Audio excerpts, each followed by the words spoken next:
ሰላም ጤና ይስጥልን በመላው ዓለም የምትገኙ የተወደዳችሁ የሮሃ ቲቪ ተከታታዮች የሰኔ 22 2018 ዓ.ም የምሽት ዜናዎችን ይዘንላችሁ ቀርበናል። በአየር መቃወሚያ ታግዞ ወረራ ለመፈጸም የሞከረው የአገዛዙ ጦር በከላላ ግንባር ተፈረካክሷል። ከባባድ መሳሪያዎች ሲጋዩ በርካታ ወታደሮች ከነሙሉ ትጥቃቸው ፋኖን ተቀላቅለዋል። የግንባር መረጃ ይዘናል። የድሮን ጥቃትና የጦርነት ስጋት ተደቅኖብናል ያለው ህወሓት በአውሮፓ ህብረት ወቅታዊ መግለጫ ላይ ብርቱ ይፋዊ ተቃውሞ ሰነዘረ። ዋሽንግተን የሱዳንን ጦርነት ያቀጣጠ ጥላሉ ባሏቸው ግለሰቦችና ድርጅቶች ላይ ከባድ ማዕቀብ ጣለች። ማዕቀቡ በቀጣይ በአብይ አህመድ አገዛዝ ላይ ምን ሊያስከትል እንደሚችል እየተነገረ ነው። ተሰሙታላችሁ። አውሮፓን በኃይል እያነደደ ያለው ታሪካዊ የሙቀት ማዕበል በአንድ ሳምንት ውስጥ ብቻ የሺዎችን ህይወት ቀጥፏል። ዶክተር ቴዎድሮስ አድሃኖም አስቸኳይ ማስጠንቀቂያ ሰጥተዋል። መረጃውን ይዘናል። አድማጭ ተመልካቾቻችን አብራችሁን ልትቆዩ ከፈቀዳችሁ እነዚህ መረጃዎች በዝርዝር የምናሰማችሁ ይሆናል። የሮሃ ቲቪ ወቅታዊና ሀቀኛ መረጃዎች እንዲደርሷችሁ ቻናሉን ሰብስክራይብ፣ ላይክ እና ሼር በማድረግ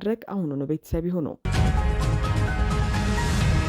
በአየር መቃወሚያ የታገዘው የጠላት ጦር በከላላ ግንባር በርካታ ሰራዊቱ ከነከባድ መሳሪያ ተኳሾቹ ተደመሰሱ። በአማራ ፋኖ ብሔራዊ ንቅናቄ ወሎ ቤተ አማራ ቀጠና ሚኒሊክ እዝ ስር የሚንቀሳቀሱት አርበኞች በከላላ ግንባር በከባድ መሳሪያዎች ታጅቦ የተንቀሳቀሰውን የብልጽግና ጦር ሙሉ በሙሉ በመቁረጥና በማፍረክረክ አንጸባራቂ ድል ማስመዝገባቸው ተሰምቷል። መነሻውን ከጊምባ አድርጎ በአየር መቃወሚያና በተለያዩ የሜካናይዝድ መሳሪያዎች የታገዘው ያገዛዙ ኃይል በሻፊና በአከት አካባቢዎች ላይ ወረራ ለመፈጸምና ንብረት ለማውደም ተንቀሳቅሶ የነበረ ቢሆንም የ71ኛ ክፍለ ጦር አንደኛ መሐመድ ዳውድ ሬጅመንት አርበኞች በወሰዱት አስደማሚ የቆረጣ ስልት በሁለት አቅጣጫ ከበው አይቀጡ ቅጣት ቀጥተውታል። በተለይ ጎራዳ ተብሎ በሚጠራው ስፍራ ላይ ጠላት በአየር መቃወሚያ መሳሪያ ታግዞ የፋኖን ክንድ ለመቋቋም ቢሞክርም ከአጥቂዎቹ ፍጥነት የተነሳ ሳይሳካለት ቀርቶ ሙትና ቁስለኛውን አዝረክርኮ ለመሸሽ ተገዷል። በዚህ ብርቱ ተጋድሎ የጠላት መመኪያ የነበረው የአየር መቃወሚያ መሳሪያ አፈሙዝ በፋኖ ዲሽቃ ተኩስ ተመቶ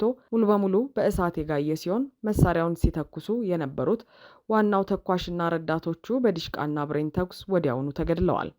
በትናንትናው ውጊያ ብቻ 23 የአገዛዙ ወታደሮች የተደመሰሱ ሲሆን በርካታ ልዩ ልዩ የጦር መሳሪያዎችና ወታደራዊ ቁሳቁሶች በአርበኞቹ እጅ ገብተዋል። በሌላ በኩል በዚሁ እዝ የ104ኛ ኮር አርበኞች በሐይቅ ከተማ ዙሪያ ለሰራዊቱ መንገድ መሪ የነበሩ ባንዳዎችን መደምሰሳቸውን አስታውቀዋል።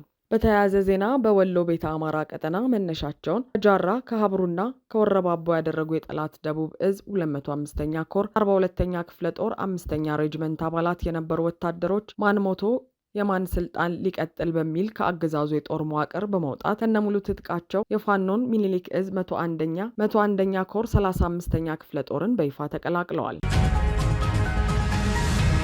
የድሮን ጥቃትና የጦርነት ስጋት ተደቅኖብናል ያለው ህወሓት በአውሮፓ ህብረት ላይ ብርቱ ተቃውሞ ሰነዘረ። ህወሓት የአውሮፓ ህብረት በትግራይ ወቅታዊ ሁኔታ ላይ ያወጣውን መግለጫ በጽኑ በመቃወም ይፋዊ ምላሽ የሰጠ ሲሆን በክልሉ የግዳጅ ምልመላም ሆነ ትይዩ ምክር ቤት አለመኖሩን አስታውቋል። ህወሓት ለህብረቱ በላከው መግለጫ የህብረቱ አቋም መሬት ላይ ያለውን ተጨባጭ እውነታ የማያንጸባርቅና ሙሉ በሙሉ በተሳሳተ መረጃ ላይ የተመሰረተ ነው በማለት ወቅሷል። ድርጅቱ በትግራይ ክልል ትይዩ ክልላዊ ምክር ቤት አቋቁሟል ተብሎ የቀረበበት ክስ ፈጽሞ መሰረተ ቢስ ነው ሲል ውድቅ አድርጎታል። ህወሓት አክሎም በትግራይ ህዝብን የሚወክል ሌላ ምንም አይነት ምክር ቤት ኖሮ እንደማያውቅና በቅርቡ ስራ የጀመረው ቀደም ሲል በምርጫ የተመረጠው ብቸኛው ህጋዊ የትግራይ ክልል ምክር ቤት መሆኑን አስታውቋል። በተመሳሳይ መልኩ ድርጅቱ የግዳጅ ወታደራዊ ምልመላ እያካሄደ ነው የተባለውን ውንጀላም ምንም አይነት ተጨባጭ ማስረጃ የሌለው የፈጠራ ወሬ ነው በማለት ተቃውሟል። በሌላ በኩል የአዲስ አበባው አገዛዝ የፕሪቶሪያውን የዘላቂ ግጭት ማቆም ስምምነቱን በተከታታይ እያናጋ መሆኑን የገለጸው ህወሓት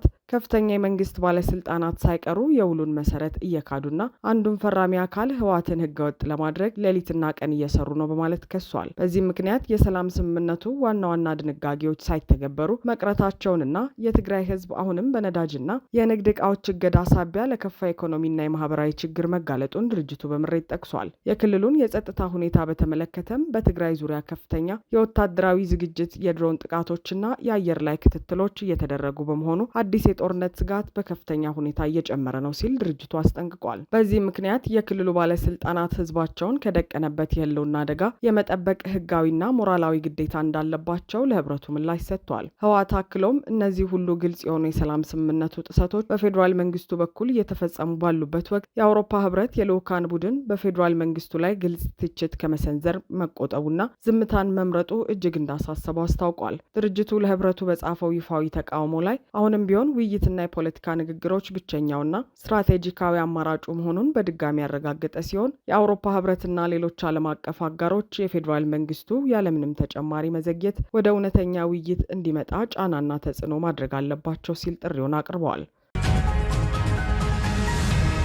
አሜሪካ የሱዳንን ጦርነት እያቀጣጠሉ ነው ባለቻቸው 8 ግለሰቦችና ድርጅቶች ላይ ማዕቀብ ጣለች። የአሜሪካ ግምጃ ቤት የውጭ ሀብት ቁጥጥር ቢሮ ባወጣው መግለጫ በጀኔራል አብዱል ፈታህ አልቡርሃን የሚመራው የሱዳን ጦር ኃይልና በጀኔራል መሐመድ ሐምዳን ዳጋሎ ፈጥኖ ድራሽ ኃይል መካከል እየተካሄደ ባለው ጦርነት ውስጥ ከመሳሪያ ግዢ አንስቶ ቅጥር ወታደሮችን እስከ ማሰማራት ድረስ እኩይ ሚና እየተጫወቱ ባሉ አካላት ላይ እርምጃ መውሰዱን ይፋ አድርገዋል። በሱዳን ምድር ላይ እየተካሄደ ያለው ይህ ግጭት በአሁኑ ወቅት በዓለማችን ላይ እጅግ አስከፊ የሆነ ሰብአዊ ቀውስ መፍጠሩን ያወሳው የአሜሪካ ግምጃ ቤት ይኸው ቀውስ በቀጠናው ላይ ከፍተኛ አለመረጋጋት ከመፍጠሩም በላይ አሸባሪ ቡድኖች እንዲስፋፉ ምቹ ሁኔታ በመፍጠር የአሜሪካን ብሔራዊ ደህንነትና ስልታዊ ጥቅም ላይ ቀጥተኛ ስጋት መደቀኑን በዝርዝር አስረድተዋል። የአሜሪካ ግምጃ ቤት ሴክሬታሪ ስኮት ቤንሴት በጉዳዩ ላይ በሰጡት መግለጫ የትራምፕ አስተዳደር በሱዳን ውስጥ እየፈሰሰ ያለው ደም ቆሞ ዘላቂ ሰላም እንዲሰፍን ለማድረግ ፍጹም ቁርጠኛ ነው ያሉ ሲሆን ሁለቱም ተፋላሚ ወገኖች ያለምንም ቅድመ ሁኔታ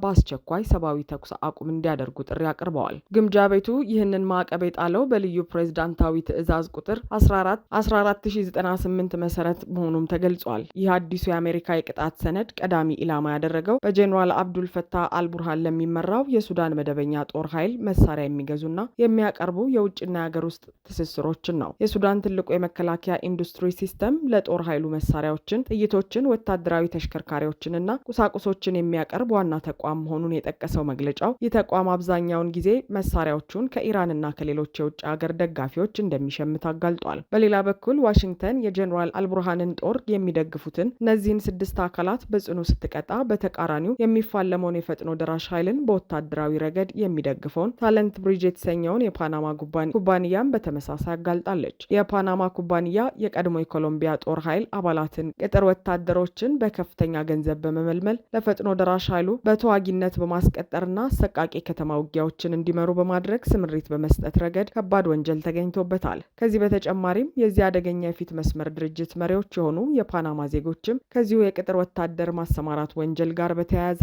ሙሉ ሀብታቸው እንዲታገድና የአሜሪካ ማዕቀብ እንዲጣልባቸው መደረጉን የአሜሪካ ግምጃ ቤት መግለጫ በዝርዝር አረጋግጧል። የቀጠናው ተንታኞች እንደሚሉት ከሱዳን ጦርነት ጀርባ ያሉ ስውር እጆችንና መረቦችን እየለቀመ ያለው የዋሽንግተን የማዕቀብ ሰነድ በቀጣይነት ወደ አፍሪካ ቀንድና ወደ ብልጽግና ባለስልጣናት ሊዞር የሚችልበት እድል እጅግ ሰፊ መሆኑን ይጠቁማሉ። በተለይም የብልጽግናው መሪ አብይ አህመድ በቀጠናው ሰላም ከማስፈን ይልቅ በሱዳን ውስጣዊ ጉዳይ ጣልቃ በመግባትና አንዱን ወገን በመደገፍ ጦርነቱን በማቀጣጠልና ነዳጅ በማፍሰስ ረገድ ስሙ በተደጋጋሚ የሚነሳ መሆኑ ይታወቃል። የትራምፕ አስተዳደር በሱዳን ላይ የጀመረውን ይህንን ጠንካራና የማያወላውል የፕሬዝዳንታዊ ትዕዛዝ ቁጥር 14098 ማዕቀብ ተፈጻሚነት እያሰፋ ከመጣ በቀጣይነት በአብይ አህመድ አገዛዝና በቅርብ የደህንነት መዋቅሮቹ ላይ የሚከተሉት ከባድ እርምጃዎች ሊከተሉ እንደሚችሉ ይጠበቃል። የሱዳንን ጦርነት በገንዘብ፣ በደህንነት መረጃ ወይም በሎጂስቲክስ ሲደግፉ የተገኙ የአብይ አህመድ የቅርብ ባለስልጣናትና ተባባሪ ኩባንያዎች በዓለም አቀፍ የባንክ ስርዓት እንዳይንቀሳቀሱ የመታደግ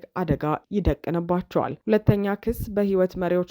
ሁለተኛ ክስ በህወሓት መሪዎች ላይ እንደተጣለው አይነት የሱዳንን ቀውስና የአማራን ህዝብ የሰብአዊ መብት በመርገጥ ረገድ ቀጥተኛ እጅ ባላቸው ያገዛዙ ከፍተኛ የጦር መኮንኖችና የፖለቲካ መሪዎች ላይ የአሜሪካ የቪዛ እገዳ ሊጣል ይችላል። በመቀጠልም ዋሽንግተን በቀጠናው አለመረጋጋት የሚፈጥሩ ኃይሎችን የምትቀጣ ከሆነ የአብይ አህመድ አገዛዝ የሚያደርገውን የድሮን ሽያጭና የጦር መሳሪያ ዝውውር በቀጥታ ለመግታት በቁልፍ የውጭ አጋሮቹ ላይ ጭምር የዲፕሎማሲ ጫና ልታሳድር እንደምትችል ይገመታል። አውሮፓን እያነደደ ያለው የሙቀት ማዕበል በአንድ ሳምንት ውስጥ ብቻ ከ1300 በላይ ዜጎች ህይወትን መቅጠፉ ተሰማ። የዓለም የጤና ድርጅት ባወጣው መግለጫ በአውሮፓ አህጉር ላይ በተቀሰቀሰው እጅግ ከፍተኛና ታሪካዊ የሙቀት ማዕበል ምክንያት ካለፈው ሰኔ 21 ጀምሮ ባሉት ጥቂት ቀናት ውስጥ ብቻ ከ1300 በላይ ሰዎች ህይወታቸውን ማጣታቸውን በይፋ አስታውቋል። የድርጅቱ ዋና ዳይሬክተር ዶክተር ቴዎድሮስ አድሃኖም በማህበራዊ ትስስር ገጻቸው ባስተላለፉት መልእክት በአሁኑ ወቅት ከ150 ሚሊዮን በላይ የአውሮፓውያን ሕዝብ ለከፋና ለአደገኛ የሙቀት አደጋ መጋለጡን ገልጸዋል። ይህ በአውሮፓ ምድር ላይ የተከሰተው የሙቀት ማዕበል በተለይም በፈረንሳይ፣ በጀርመን፣ በፖላንድ እና በቼክ ሪፐብሊክ ከፍተኛ ውድመትና ሰብአዊ ቀውስ እያስከተለ ይገኛል። በጀርመን አገሪቱ እስካሁን አይታው የማታውቀውን የ41.7 ዲግሪ ሴልሺየስ ከፍተኛ የሙቀት መጠን ያስመዘገበች ሲሆን ፈረንሳይ ብቻዋን ካለፈው ረቡዕ ጀምሮ ባሉት 3 ቀናት ውስጥ የ1000 ሰዎችን ሞት አስተናግዳለች። አብዛኛዎቹ የሞቱት ዜጎች ዕድሜያቸው ከ65 ዓመት በላይ የሆኑ አረጋውያን መሆናቸውን የፈረንሳይ የሕዝብ ጤና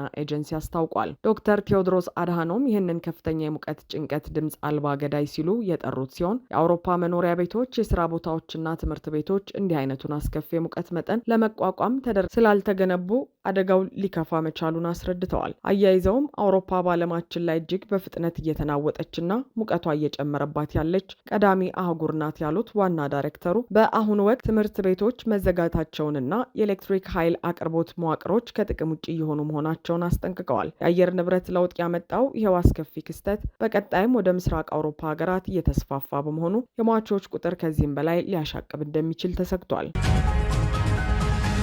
አድማጭ ተመልካቾቻችን የሰዓቱ የሮሃ ቲቪ ዜናዎች የተከታተላችኋቸውን ይመስሉ ነበር። አብራችሁን ስለነበራችሁ ከልብ እናመሰግናለን። ሰላም።